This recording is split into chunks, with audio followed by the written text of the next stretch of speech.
And, some of the principles we talk about what liberated love is, one is that it's a commitment to fierce truth, telling the truth, like enough hiding, enough bullshit, enough going along to get along. Fuck that. Like, I'm not here for that. I'm not here for that. She's not here for that. That's great. We're married.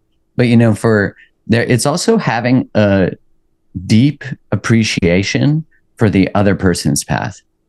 And I think when we're dating, especially when we're dating from a scarce place, or we're in a relationship and we're worried that the relationship might depart, so we do everything we can to hold on, we're trying to control the flow of the river. It doesn't work.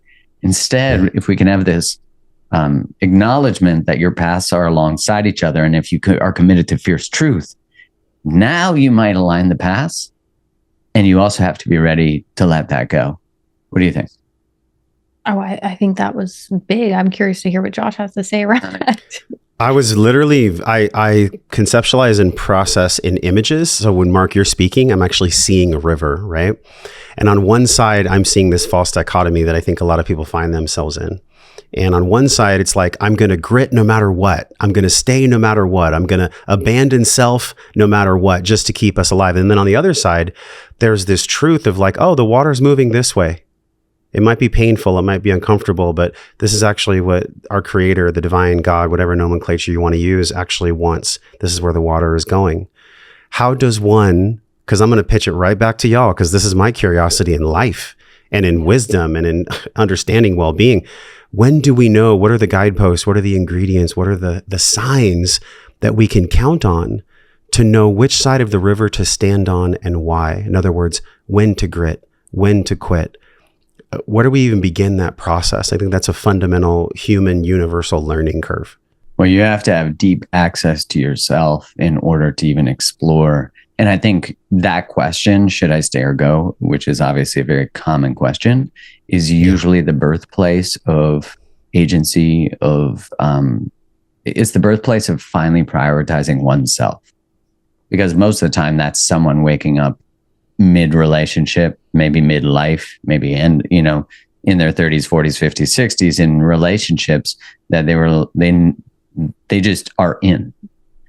And so that question, we have to follow it, because that question leads to, it is the river leading to, it's like you're on the actual side of, okay, now we're with the truth. The river's going this way. Okay, I'm going to go that way. Instead of like, I'm going to dig this trench over here. And it's going to feel like you're digging a trench because you're trying to force something. That's what I would say is follow the invitation. Yeah. In our book, we call it Getting Right with Reality. And I think it's a really beautiful entry point into that question, is like just acknowledging what is alive and real in this moment without needing to change it, without needing to fix it, but like something's off here. And whether you say that with a therapist or with a mentor or with a friend, somebody who you can trust, because there's so much complexity in that question. And really, do I grip and hold on? And where is that being derived from versus like, okay, let's just flow into the river. It's like, there's so much involved there, especially even with the nervous system as you're talking, because I'm also a visual. So I'm like hanging back in the like, what do you call those inner tubes? And I'm like, yeah, life is so good when you can just chill like that. And there are moments, I'd say a decade, where it was like gripping onto the side, where my survival instructions and my relational DNA, as we talk about it in the book, were just like, hold on over everything.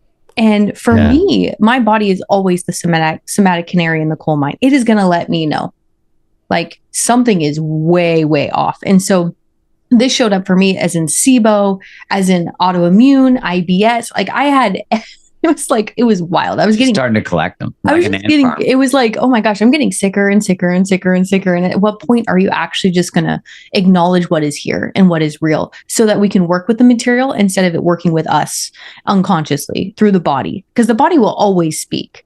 And this is why I love this conversation in this book and the greater field is like, can we bring up what is true and actually work with that material in various different ways so that we can arrive to a capital T truth of whether we should stay or go? And I don't think it's as simple as just that question. It's like, we just need to acknowledge the truth first and baby step, because there were things in relationship 2.0, which we talked about. We had a sacred pause in between relationship 1.0 and 2.0. And Mark and I both at certain points of re-entering back into our relationship were a no.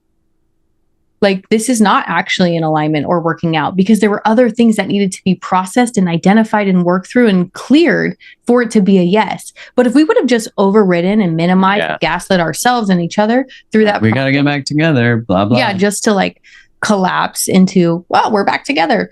It wouldn't have created the strong foundation that was necessary for a new template to be birthed through us. Well, the capital T truth that it was one of the big fundamental shifts was one, me saying, look, I can't keep doing this the way we're doing it. Like I love you no matter what you choose, and you can go. I love you if you go. I love you if you stay, but we can't keep going the same way. Yeah. And then that allowed Kai to experience this unconditional love, to be able to finally honor. Because we were like, yo, we did everything. We much like, I know you're very resourced. We're seeing therapists. We're doing weekend. We're doing it all, Brett. Yeah. But the real canary in the coal mine was Kylie felt called to not be in the relationship anymore. And on the other side, here I am living out my wound that I never felt chosen. And so I'm in a state of ambivalence. She's in a state of ambivalence. I get to blame her for the ambivalence I'm tolerating, which is my own ambivalence, right? Because if she's ambivalent, I am, because there's not certainty. And so it shifted from what's wrong with Kylie, from the self-identity, and also like, what's wrong with you? You need to figure out how to pick this or not, to what's right with Kylie. And I think a lot of us, when we're like, I can't choose this relationship, what's wrong with me that I can't choose this relationship? And we're saying, what's right with you that you can't? Because even if it's avoidance and trauma that's getting in the way of closeness, what's right with you that you can't be close to people because you still haven't developed the capacity for trust? So you override your trust, or you build a wall and an island and you have no connection. But we're like, that's the material. There's nothing wrong with you. So most people find their way to personal growth from the idea that they're broken and there's something that needs to be fixed. And we're saying there's nothing broken. There's something to be healed. There's something to be expanded. We're starting from wholeness. Like you're complete, not a piece of the puzzle, you're taking up more space. And through this work, that's actually what happens, is two individuals start to actually step back into their individuality. And then the relationship is a space that actually loves and nurtures and celebrates individuality, individuation, adulting. And it holds that level of accountability and responsibility. Like, that's your stuff. This is my stuff. I love your stuff. You love mine. But I think it's, I forget the personal growth master guy who said, I'll grow me for you and you grow you for me. I'll grow me for me and you grow you for you. That's what it is. But either way, it's good. Man, there's so many layers of the onion there. And whenever I peel an onion, I cry. And I think that relationships, make people cry and really harvest the best and sometimes the ugliest parts of self. When you were talking, I was visualizing the island and the wave that Tatkin talks about. Yep. And this avoidance in the attachment style of secure or even anxious, and then the ambivalent. There's a lot of layers here. And I wonder, like, if we could take a breath and just pull 30,000 feet above all these concepts, right? The heart of the matter that I really feel from both of you, especially in this book, is that liberation, one of the key aspects, is this ultimate devotion to truth. And you even said, Kylie, capital T truth. And I wonder, there's lowercase t trauma, there's capital T trauma. Does it work the same way when it comes to truth? In other words, is there a lowercase truth? Is there a capital T truth, right? What does that look like? Yeah, I think there is. Because I think there's many parts that are operating within self, right? In any given moment, it's like this part, their truth is like, I got to go. This part is like, I want to stay. And so it's sitting with all of the various, small T truths internally and being able to differentiate who's saying what's saying, like, there's a lot going on inside these beautiful bodies and minds. And so being able to create the space to tend to all of these parts, I feel like allow us to enter into capital T truth, which in the book we call coherency. Is like my mind, my throat, my heart, my gut, my womb, for me personally, is all coherent. There is a full body yes here. It's not like one part's me over here, one part of me is over here. It's like, no, we are actually all clear. We're all here. And for many of us, we don't even know what that felt experience is like, actually. like of actually being coherent, because so many of us are outsourcing and our consciousness is jumping into other people's fields, intuiting what they need. How do we show up in order to survive and source that safety? So a key point of this book and our work is, like you said, is capital T truth. But first and foremost, like, what is true right now in your body, in your being? And the only way to really discern that, in my experience, is nervous system work and being able to access clean anger, being able to access the full range of human emotions so that I can sit with what actually all exists in here. And without the capacity to sit with that, there does feel like a mishmash, a lack of coherency, where that wave is like, like parts of me are yes, parts of me are no. I don't know, like, you know, so many different stories and narratives going on. And it's like, how do we get this wave to come into coherence? It's so good. It's so good. You know what it makes me think of is this paradox that I think we all find ourselves in, of intellectualization and then heart-based wisdom, or science and spirituality. They seem that they're opposed, but they're actually not. They're all taking us home in some way. Mm-hmm. And I wonder, when you talk about the capital T and the lowercase t, is it that the capital T truth, the full body yes, that is the objective, or is that is the subjective truth that we have earned through doing the work? Is it our subjective truth that's capital T? And then the objective truth, what is that? How do you work that model into this understanding? I like where you're going, Josh. I didn't talk about this in the book, but I'm like, I like these questions. I like to ponder them with you in this conversation. It feels deeply subjective. Yeah. How could it not, right? Yeah. You know, like, and that's okay. Like the level of self-trust that is necessary to just really fully honor your yes and your no, and to have that. And I think the key component here is, for a lot of people, is really starting with the question of, what does a yes feel like in my body? What does a no feel like? What is a maybe? Like, I'm not sure yet. And can we really start to just honor whatever those somatic impulses are till we can arrive at a full body yes?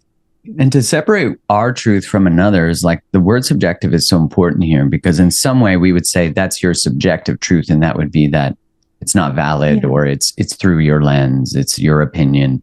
But actually that's very important, because everyone has a lens and their lens is valid. So by validating someone's subjective truth, they're starting to have their own experience of the world instead of seeing their experience through other people's experience. Mm-hmm. We talk about one of the clients that we work with where he was in a relationship and his partner did not question their relationship at all. She was like 100% all in. This is it. I can never not choose this. You're that. And I was like, do you want to be in it? And like, is it he had felt guilty because it wasn't the same exuberance. It wasn't the same clarity. Yeah. And when we worked through it, it was like, the reality was that he wasn't always sure. And so that was his subjective truth. But it was so important because he was so used to taking on the experience of other people and them being his own, that he was overriding his own experience. And so this is that differentiation where you start to create, you know, a space between us and other, when our adaptive strategy is to, you know, and really at the roots of codependency, that like compromising ourselves, at the, you know, choosing something or someone at the sake of our own needs, our own safety. And if we've been doing that since our childhood, where we've been adapting to other people, trying to walk on eggshells, attuning and being vigilant, it's the real nervous system work, the work to be like, holy, who am I? Like, I've worked with people where I'm like, what do you want? And they're like, I've never thought. I worked with this one woman who I remember she said to me, I was like, you get to decide like what experiences you want to have. When she was like, wait, I don't have to go on a second date with someone I don't want to see. No. And I remember her, to maybe all of us and to people listening, that's preposterous. But to her, it was like oscillate around what the man desires. If the man desires her, she desires him. And so it was like this epiphany for her. And so I think that space is so important. Yeah. And I also just want to name, kind of going back to a previous question, is I think the work, the material, as Mark is bringing light to, is what helps us, you know, sharpen and navigate the frictions and create the necessary fire and heat to arrive at the capital T truth. Mm-hmm. Like I do think that it's a both and there. Yeah, it's so easy to reductionize relationships, especially if we're hanging out with the people that become our echo chamber and tell us exactly what our ego wants to hear. Those are the wrong people, You're y'all. so great. How can they not choose? Yeah, you should just leave him, like, especially, the classic Sunday brunch where, there's all the divorcees in Orange County that are drinking mimosas and they're like, oh, their men are all shit. Right. Careful where you hang out, right? Because the environment of where you are is so, so important. So, to mirror off of what both of you said, right? This codependency aspect is something that I've taken a slow, methodical, not in the beginning. I'm not going to bullshit y'all. In the beginning, I was looking for reductionized answers. But now that I've actually truly committed over the past 5+ years to really taking my time, and that's what this book is for, by the way. This is not some get out of jail free golden ticket that you can just read the book, not apply anything, and all of a sudden you're healed. Like, this is a book and a manual, a masterclass that you actually get to take the time to go through. Like, this is a very step-by-step method that'll allow me and all of us to go to the parts of us that, first of all, we didn't even know were there. We had unconscious incompetence about them. They were in a blind spot that we didn't even know we didn't know. And then secondly, there's the guidance to actually move us through these nuanced spaces, not reductionized spaces in our world. And I'm sure y'all see this a lot. There's so many of these phrases like good vibes only. If it feels good, do it. We reductionize their spiritual bypassing at play. And I see it so much. And honestly, it used to make me angry. I don't know how y'all feel. Now I'm in the place where I just put my hand on my heart and I'm like, they're looking for the short, quick fix. Don't go anywhere. Click the link on this screen. If you love that clip that you just watched, you're going to absolutely love this full length video. You just have to tap the little icon on the screen. While you're at it, subscribe.